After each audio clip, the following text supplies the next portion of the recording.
Hello everyone, how are you doing today? Hope you're doing great, whatever day, night, evening, however you're doing, I hope you're doing well. Because today we're talking about 8's on pylons. Woo! Another 8's. I swear, they just keep throwing these in there like we're supposed to know what an 8 means, right? So, these are another maneuver for a commercial certificate rating.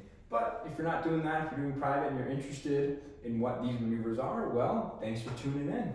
So, or if you're not even a pilot, you're just, well, wants to check it out. All right, there you go. So, 8's on pylons. Just like if you haven't watched Lazy 8's, that's another one too, that is dealing with something similar.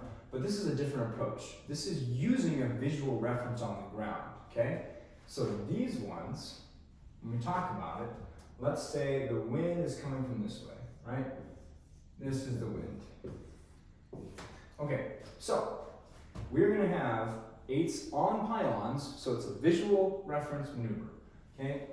Make that very, very, very important, okay? It's visual. Just like how you're watching this video or listening to it, you should be watching the ground, okay? Watch the ground. You're gonna have two pylons. There's one pylon, there's another pylon, all right? You have two pylons, the wind is coming this way. You want these to be about 3/4 of a mile apart, okay? 3/4 of a mile. And you want it to be perpendicular to the wind. So you want the pylons to be perpendicular to the wind. You want to enter on not quite a 45, but more like a 30-degree entry. And let me move this 3/4 mile out of the way. Put that there. We'll put it underneath our stars. Okay, 3/4 mile. All right. You're going to kind of enter a shallower 30-degree angle, or whatever your instructor deems necessary. Remember, always reference your instructor or certified flight instructor. Basically, you want to enter kind of shallower than just a kind of aggressive 45. I'm gonna draw a square, okay? This is gonna be our downwind point, right in the middle. We're gonna hit that, and then we're gonna loop around the first pylon, hit that point again, and then loop around that pylon, and then boom, hit it again. And just continue. So we're just gonna draw that through, okay? But I'm also gonna draw a box here. And this is what's gonna get, it's gonna get a little bit technical, okay? So, with an 8's on pylon, we wanna make sure our wing is always right on the same point as our pylon. Let's just say our pylon's right there. That's our point. We have our wing, okay?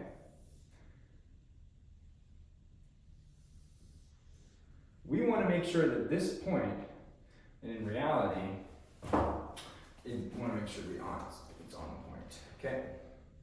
So, boom, boom. If there's a landing light or something, let's just say there's a landing light. You generally want it kind of towards the front of the wing. If that's your wing, and that's your point, you want to keep it on that point all the way around, okay? All the way around. So, with that constant position on the wing, you're gonna have to change your altitude for this. So, if you're a Piper Archer, then you're gonna enter about 100 knots. If you're another aircraft, then obviously reference the manual or what your instructor says. 100 knots, you're gonna leave the power, okay? Don't touch power. Does not equal, the delta means change power. Does not mean to change power. You leave it constant if you got that 100 knots. So you're going to be entering kind of at a shallow bank, or excuse me, shallow entry angle. You're going to be downwind, so we're going to be using what's called pivotal altitude. Oops.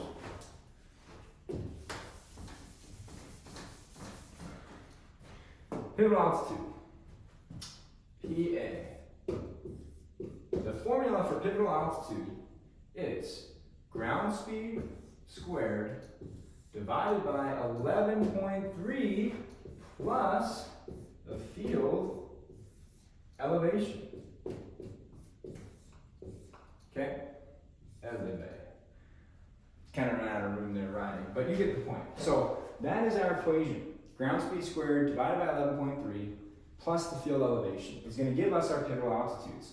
And these are going to be our guides for making sure that we have the correct orientation to the pylon there. So we want to make sure that we want the same angle. So as we get faster, we're fast right now, we're going to need to be at a higher altitude. But as we start turning, we're going to be slower. So our speed is going to change relative to the pylon. So we're going to need to actually descend to speed up so that our wing is at the same point. Because if we didn't descend or climb up, if you said, well, why can't we just go around it in a circle? Yeah, we can, but as we're getting slower, we're actually going to change our speed around this turn. And therefore, our pylon is going to shift relative to our wing. And if we want it at the same point around it, we're actually going to need to be high, then descend, and then come back up. So that is why we need to change. It's because it's all reference to that pylon. So let's do some practice problems, for example. Let's just say our field elevation. Let's say our field elevation is 900 feet, okay? 900 feet.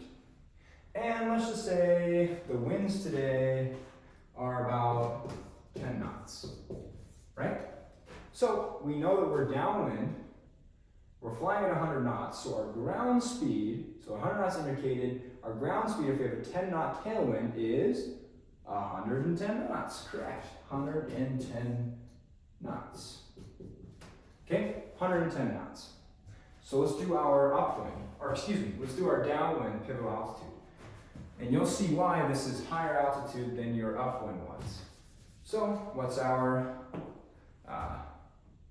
let's see, 110 knots.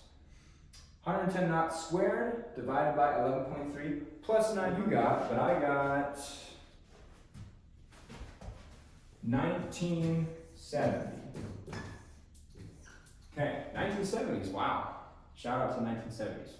Okay, 1970 is our altitude. If we start at that altitude, we should be perfectly oriented to the pylon starting out. But that's going to change as we get our ground speed down. So let's see that in action. So the speed here, if we are going to be coming upwind, well, if we're going to have a headwind at 10 knots, we're going to be at 90 knots ground speed. So 90 knots squared divided by 11.3 plus 900. Let's see what that is. Okay, what'd you get?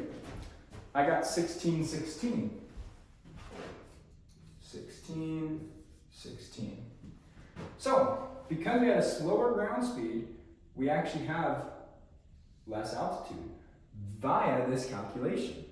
So, in order to get the same amount of keeping it on our wing tip, we're going to need to change our altitude. So we want to hit these altitudes, and it's going to be the same thing on this side, okay? 16. So that is pivotal altitude calculations, and this is 8's on pylons, all right? So let's just say that all of a sudden, you're not really paying attention to your altitude, and then your point changes, okay? Your point changes. So let's get rid of pivotal altitude calculations. So that's really important. Remember that calculation. And then have a kneeboard and just do all the way from like 85 knots up to maybe 130. Maybe every 5 knots, just do these calculations and then reference them on a kneeboard. That's what I'm doing for my commercial training. So when we're doing these things, if the pylon moves, so pylon moves, pylon